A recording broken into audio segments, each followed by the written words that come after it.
J'accueille en studio à l'instant Fadi Daguerre, chef de police de la Ville de Montréal. Bonjour, M. Daguerre. Bon matin, M. Lagacé. OK, on va revenir sur ce qui s'est passé vendredi à Montréal. Il y avait une manifestation là, de ce qu'on appelle la CLAC, la convergence des luttes anti-capitalistes. On protestait contre la venue à Montréal d'une conférence là, de l'OTAN, l'Organisation du traité de l'Atlantique Nord. Ça a dégénéré. Il y avait des éléments pro-palestiniens là-dedans. Qui a cassé quoi, on ne le sait pas. Mais beaucoup de vitrines, des voitures incendiées, vandalisées, etc. Les images ont fait le tour du monde. Donc, première question, pourquoi la police a laissé traîner ça? Pourquoi seulement 3 arrestations? Bon, premièrement, ce n'était pas juste la CLAC. Il y avait d'autres groupes qui avaient organisé 4 à 5 marches cette journée-là. Tout s'est bien déroulé durant la journée.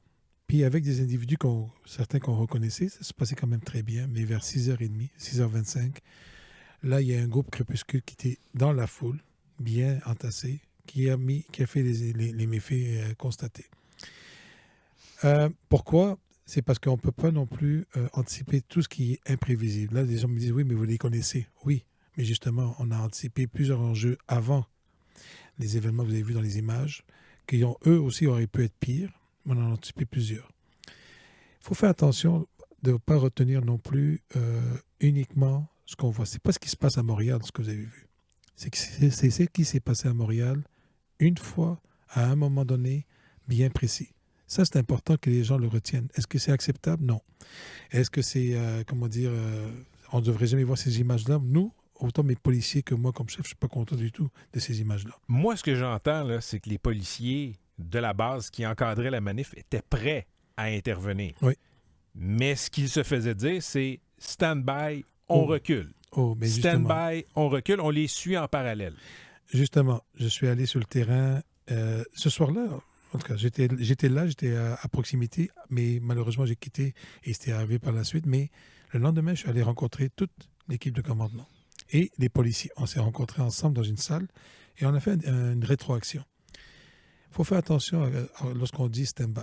C'est les informations que nous recevions, c'était exemple, on se fait envoyer de la peinture ou des pétards. Mais là, nous, on doit légitimer, c'est quoi les pétards? Non, finalement, ce n'est pas des pétards. C'est des fusées, Des éléments pyrotechniques. Pyrotechniques. Ouais. Oh, tout de suite, le feu vert a été donné. J'ai vu les minutages. C'est pour ça que je dis, en termes d'intervention policière, en termes de commandement, franchement, lorsque je dois mettre un genou à terre, je suis le premier à le faire, en posture d'humilité. Mais lorsque mes policiers et policières travaillent très bien, je suis fier d'eux, puis ils devraient être fiers des autres. Qu'est-ce qu'ils ont fait sur le terrain? Mais les gens de Montréal qui ont vu les images circuler, M. Daguerre, là, qui regardent la casse, puis il y a des journalistes qui étaient là, qui filmaient, là, oui. OK? Et qui regardent la récolte, entre guillemets, 3 arrestations, c'est mince au vu des dommages. 3 arrestations, effectivement, c'est mince. Et je l'ai mentionné même le lendemain, nous sommes en train d'enquêter sur d'autres événements cette journée-là, justement pour faire d'autres arrestations à venir. Est-ce que c'est 1 semaine, 2 semaines? Les gens sont masqués, on a des caméras, on va vérifier, puis il y aurait probablement d'autres arrestations qui vont venir. Mais il faut faire attention parce que lorsqu'on décide d'éparpiller la foule, dans la foule, vous l'avez mentionné tantôt, il y avait des gens totalement pacifiques. Dans cette foule-là, il y avait même des mamans avec des poussettes. Lorsqu'on décide de rentrer dans la foule, comme policier, il y a un bousculement. Je ne veux pas avoir un policier héros mort. Je ne veux pas avoir un citoyen héros mort. Oui, j'ai des vitrines de tombées. Oui, j'ai 2 véhicules incendiés. Toutefois, je ne veux pas avoir ce bilan-là non plus. Donc, il faut que je fasse attention sur comment calculer la mesure et surtout les règles d'engagement en termes d'utilisation de la force judicieuse. Donc, il y a le mot d'ordre qu'on ne rentre pas dans le tas. Et le mot d'ordre, on rentre, mais on calcule bien comment on rentre parce qu'on ne veut pas avoir d'innocentes victimes. Mais oui, tout à fait. Mais il faut y aller. Puis d'ailleurs, ils ont quand même exécuté très rapidement les ordres par la suite. Je donne un exemple. La foule se dirige dans une direction. On donne le moment de charger. C'est le temps de charger la foule. Parfait. Si la foule est à 2 pas de l'autoroute Ville-Marie ou la foule est à 2 pas de l'hôpital CHUM, est-ce judicieux de rentrer et la faire bousculer vers l'hôpital? Non. Justement, si la foule rentre dans l'hôpital, je crée un autre problème. Donc, c'est tous des calculs stratégiques. À quel moment, à quel endroit qu'on va rentrer. Est-ce que les gens, mes policiers, policières, lorsque je les ai rencontrés, trouvent que ça peut prendre du temps? 30 secondes? 1 minute? 3 minutes? Oui, Ça va prendre 2-3 minutes de plus, mais on va le faire, le travail. François Legault a envoyé un message sur X, la plateforme, l'ancien Twitter, et il a dit, essentiellement, à mots couverts, il a dit que le SPVM n'a pas fait sa job. Il a dit, si le SPVM a besoin de l'aide de la SQ est disponible. Est-ce que vous avez pris ça comme un... Pourquoi vous riez? Écoutez, le premier ministre, c'est le premier électeur au Québec. Je le respecte beaucoup. Et sa voix est importante, son opinion est importante. Toutefois, nous, on a un travail policier. Mais oui, bien sûr. Ceci étant dit, on a un travail policier à faire sur le terrain. Et encore une fois, si j'avais de quoi reprocher à mes policiers ou à mon commandement, je le ferais. Mais au contraire, tout ce que je peux faire, c'est les féliciter. Comment vous avez pris ce message du premier ministre? Mais je l'ai pris comme un citoyen. Exactement comme Monsieur Daguerre, vous êtes un policier de carrière à Montréal, là. Ça se peut pas que vous soyez content de voir le PM dire si le SPVM a besoin de l'aide de la SQ. Mais de toute façon, la SQ était là. Vous ne deviez pas être content de voir ça. Non, mais la Sûreté du Québec était présente. Mais vous ne deviez pas être content de voir ce message-là. Il peut dire que si on a besoin d'aide, puis justement, on n'a pas attendu la réaction du premier ministre. La Sûreté du Québec était présente sur les lieux. Il y a cette perception que je vous relais, OK? Depuis le campement à McGill, le campement pro-palestinien, que la police de Montréal est trop molle.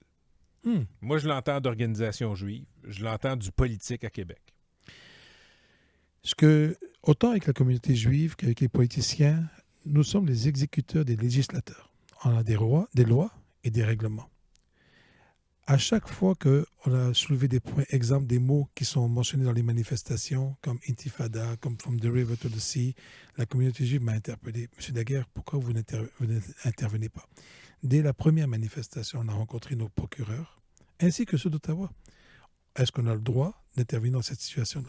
Par exemple, par rapport au slogan de la rivière à la mer. De la rivière à la mer et du slogan Intifada, qui est mentionné dans les manifestations, on est allé vérifier immédiatement.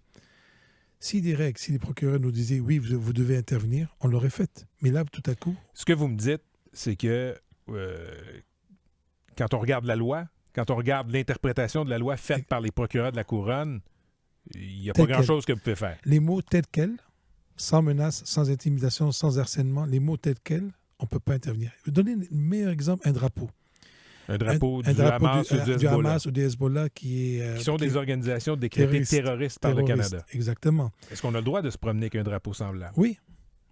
Oui, vous avez le droit. Par contre, si vous utilisez ce drapeau-là d'une manière à provoquer, à attaquer ou à harceler quelqu'un ou menacer quelqu'un, on vous arrête. Mais ce serait la même chose pour un drapeau du Canada ou du Québec. C'est exactement le même principe. Mais le seul fait de se promener avec un drapeau du Hezbollah ou du Hamas... Sans rien faire, oui. Même si ce sont des organisations terroristes, ce n'est pas illégal. On l'a vérifié. Okay. Quelqu'un qui dit solution finale à des Juifs, est-ce que c'est... Il faut faire attention parce qu'il y a eu l'événement qu'il y a eu jeudi à l'hôpital de Juifs avec la dame qui a fait un signe. Oui, elle était dans la rue et ça donnait à être franchisé aussi, Second Cup, de l'hôpital juif. On est en train de On est en train de vérifier présentement, voir au niveau plainte, enquête, qu'est-ce qu'il y en est. Donc, chaque cas, il faut le prendre isolément puis voir le contenu qui est autour avant de poser un geste, avant de dire voici la conclusion. OK. Sur un autre terrain, oui. Vos voitures de police, si je me fie à ce qui est dans le Journal de Montréal, ce sont de plus en plus des minounes. Ça prend feu n'importe comment. Non, mais il est temps de renouveler le parc d'autopatrouille, je pense. Il n'est pas juste temps, il est plus que temps. On a travaillé avec la Ville-Centre au niveau de tout ce qui est le renouvellement des véhicules. Vous savez, j'aime pas mettre le blâme sur plein de choses, puis j'aime pas donner à la COVID encore plus de poids. Mais effectivement, pendant 2-3 ans, on a eu beaucoup de difficultés à avoir les véhicules, les pièces de véhicules, le renouvellement dans cette période-là. Et aujourd'hui, on vit on paye le prix. On paye le prix pour. Par contre, à chaque semaine, 5 véhicules vont rentrer. Ils sont en train de rentrer. Donc 20 par mois. D'ici le mois de mai, on prévoit en avoir au-dessus de... Je n'ai pas le chiffre exact. Mais effectivement, on a des grosses problématiques au niveau des véhicules. C'est tout à fait vrai. Il y a combien de véhicules à Montréal? Si on dit que la moitié des véhicules doivent être remplacés? 45% devraient être remplacés. Écoutez, là, je n'ai pas le chiffre exact, mais on a une grande flotte automobile. Mais on prévoit avoir un gros renouvellement en 2025, mais la finalité de tout le renouvellement des véhicules entre 2028 et 2029. Monsieur Francaire, le président de la Fraternité des policiers, était ici il y a quelques semaines et il me disait que il y a des fois, dans certains postes de quartier, les policiers sont prêts à travailler, il n'y a pas de véhicule. Il a raison. Les policiers sont prêts à travailler. Par contre, on les fait embarquer sur d'autres véhicules. Je vais vous donner un exemple. Disons qu'on reçoit des nouveaux véhicules, Ouais. et disons que j'en ai quelques-unes, c'est encore des véhicules de 140 000 km.